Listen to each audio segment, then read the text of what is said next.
શહેરમાં ઉત્તરાયણના પર્વ દરમિયાન ઘાયલ પક્ષીઓને કરુણા અભિયાન વાઇલ્ડલાઇફ રેસ્ક્યુ ટ્રસ્ટ દ્વારા સારવાર આપવામાં આવી રહી છે।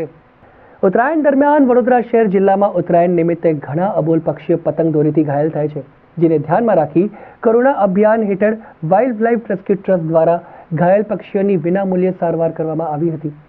વાઇલ્ડલાઇફ રેસ્ક્યુ ટ્રસ્ટ દ્વારા કેન્દ્રમાં અરવિંદ પવારે જણાવ્યું કે ઉત્તરાયણ નિમિત્તે અનેક પક્ષીઓ પતંગની દોરીમાં અટવાતા ઘાયલ થતા હોય છે।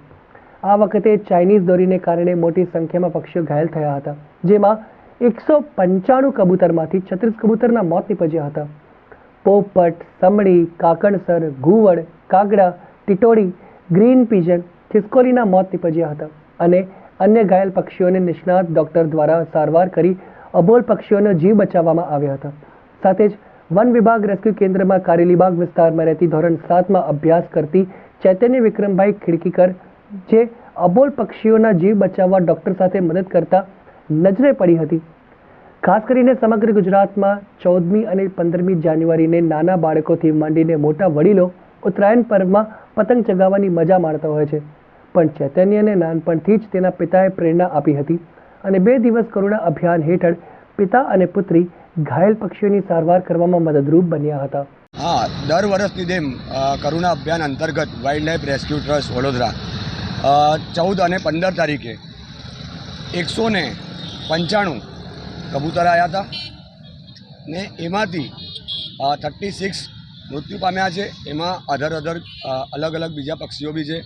એમાં કાગડાની સંખ્યા થોડી આ વખતે વધારે આવી છે કબૂતરની સાથે સાથે। એમાં પોપટ છે, સમડી છે, કાકણસાર છે, યલો ફૂટેડ ગ્રીન પીઝન જેને હરિયલ કહેવાય છે એ પણ છે, ટીટોડી છે, ખિસકોલી છે, એ મૃત્યુ પામ્યા છે। જે સિટી વિસ્તારમાં છે ને ત્યાંથી જે બર્ડ્સ આવ્યા છે એ બહુ ક્રિટિકલ કન્ડિશનમાં આવ્યા છે। સરકારે એવું કહ્યું છે કે ચાઇનીઝ દોરો નથી વેચાયો, પણ ચાઇનીઝ દોરા અમે લોકો જે રેસ્ક્યુમાં ગયા છે તો પક્ષીઓના વિંગ્સમાંથી એમના ગળામાંથી ચાઇનીઝ દોરો મળી આવ્યો છે। જ્યારેથી હું નાની હતી ત્યારેથી મારા પપ્પા મારા સાથે મને આવી રીતે લઈ આવે રેસ્ક્યુ કરવા માટે, અને હું અહીંયા રેસ્ક્યુમાં આવું છું પહેલાં ધોરણથી 7 વર્ષ થઈ ગયા હું કન્ટિન્યુઅસ આવું છું। મને બહુ ગમે છે। અને અહીંયા ઘાયલ પક્ષીમાં એટલે કબૂતર આવે, કાગડો આવે, પછી અલગ અલગ જાતિના બધા પક્ષીઓ આવે જે અમે એમાંય દેખાતા ના હોય એ આવે, જેવા કે ઘુવડ છે, એવું બધા આવતા રહે।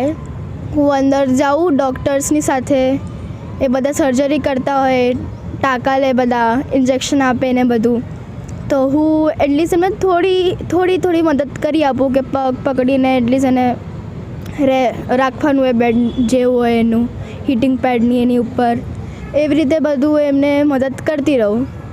અને નેક્સ્ટ ટાઈમ પણ હું આવી રીતે કરતી જઈશ, મને બહુ ગમે છે।